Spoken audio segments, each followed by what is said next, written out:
Palm, a favourite of mine in the early 2000s with their Trio line of smartphones, just got my attention again by launching the Pre, a touchscreen smartphone due to hit the streets by June. It's a vertically sliding device with QWERTY keyboard, a pretty unique form factor, and not surprisingly, it's spec'd up too. There's graphics acceleration, Wi-Fi, GPS, 8GB of built-in flash memory, the usual battery of motion and ambient sensors, and a 3-megapixel camera with flash. Most interesting though is that there's optional inductive charging, i.e. you just lay the Pre on a charging surface, that the 320 by 480 3.1 inch screen is multi-touch, and that the entire Palm Web OS is based on top of CSS, HTML and XML. Think of it as a multitasking OS based on web widgets, all of which are tied together in a system called Synergy. It's truly a phone OS for the Web 2.0 age, and very much an Android competitor. Now we just have to see if both developers and consumers will embrace it. Watch this space.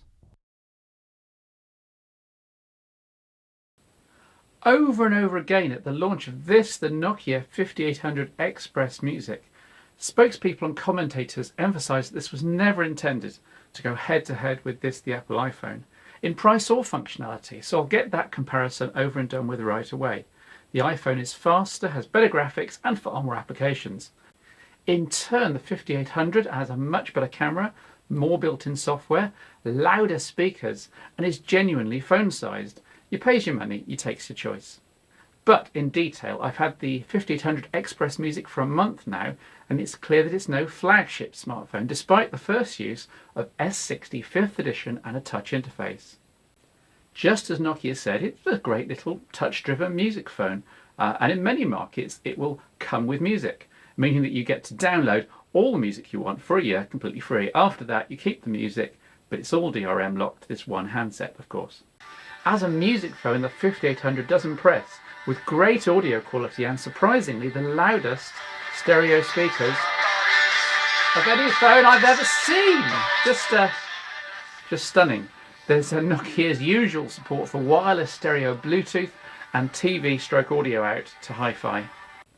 The camera's good, but with a huge caveat. The physical size is quite small, so despite the Carl Zeiss lens and the branding, results for stills and video capture are much poorer in low light conditions than would be the case for example, the N95. Still, in bright light at least, photos are comparable, with the added attraction of widescreen video capture for the first time on a phone, even if it is really only a VGA video with the top and bottom chopped off. There's also no geotagging of photos here, which is disappointing, but doubtless that will come with a future firmware update. But the number one unique selling point of the 5800 is, of course, its touchscreen. It's resistive, so it's not great in full sunlight, but it is better than some other touch phones I've seen, and there's haptic feedback with the entire phone pulsing as each finger tap is registered. There is a stylus too for those who might want to try their hand at character recognition, but 99% of users will stick with their trusty fingertip. Touch is new to S60. You'll remember I've reviewed the touch-driven Nokia 7710 in the past, running an earlier Symbian interface, but it's an integral option in S60 5th edition here, thankfully pretty much backwards compatible with 3rd edition software. Nokia has chosen to layer touch on what is, for the most part, a standard set of S60 applications, except that you use the touchscreen to tap on soft keys or pick menu options or dialogue items. It's understandable that Nokia doesn't want to change things too much. After all, S60 has hundreds of millions of satisfied users out there, but the layering of touch does produce more than its fair share of oddities.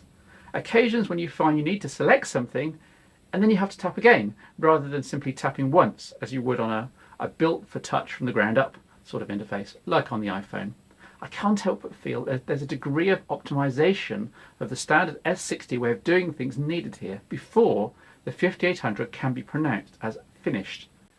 But back to the hardware, the 5800, despite being 100% plastic, is also incredibly sturdily put together, with a protectively recessed display, also high brightness, a 3.5mm audio out jack on the top, a handy keystroke screen lock toggle key on the right hand side, luminescent strips along each side to add glitz, and a tethered cover for the micro USB port.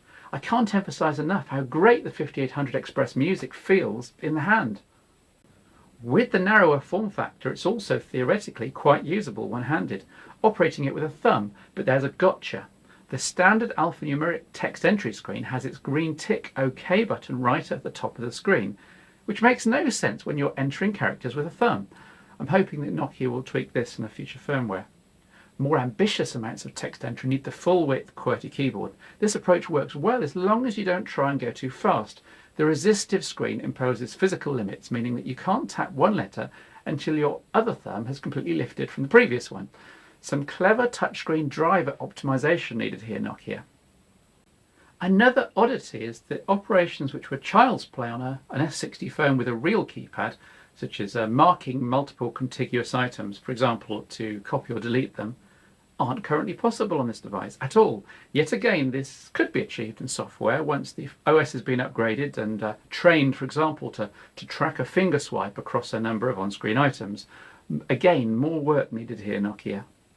Most applications are instantly recognizable from their traditional S60 counterparts, but web has been given a major facelift to allow for dragging pages around. For one thing, the interface is somewhat confused by having both a pop-up options panel and a traditional options menu, with some functions duplicated and others scattered around. It's not exactly intuitive, and the large wide screen isn't used very well. Performance of web on the 5800 XpressMusic over 3.5G or Wi-Fi is adequate rather than spectacular, though at least flash videos work well, with YouTube performance in particular being surprisingly smooth, as I showed in the last show, once you learn to stay away from the bandwidth overload YouTube front page.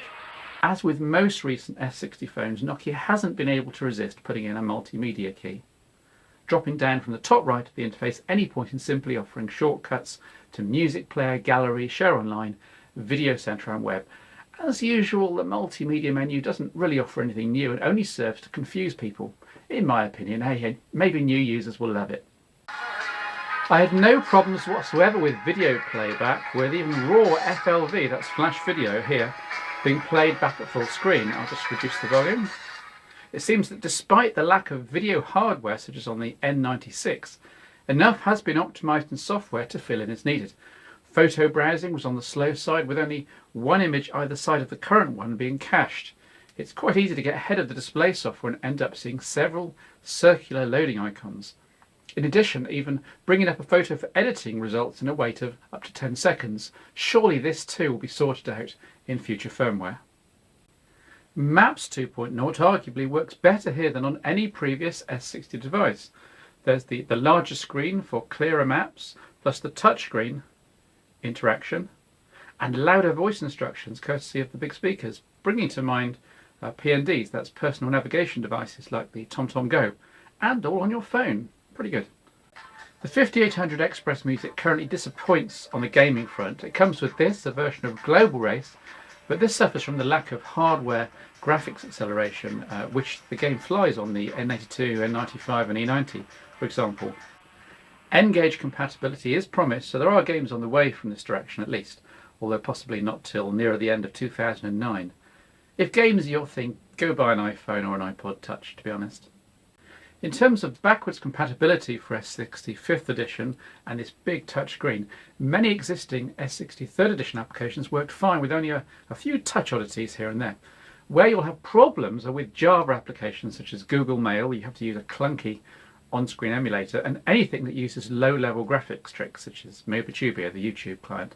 On the spectacular side, Google Maps 2.3 worked brilliantly with Street View looking great in landscape mode and controllable using touch. On S60, a real novelty. Quick Office is in the 5800's download catalogue and gives viewer and optionally editing access to all Office documents. The 5800 XpressMusic is already a competent contender in the phone world.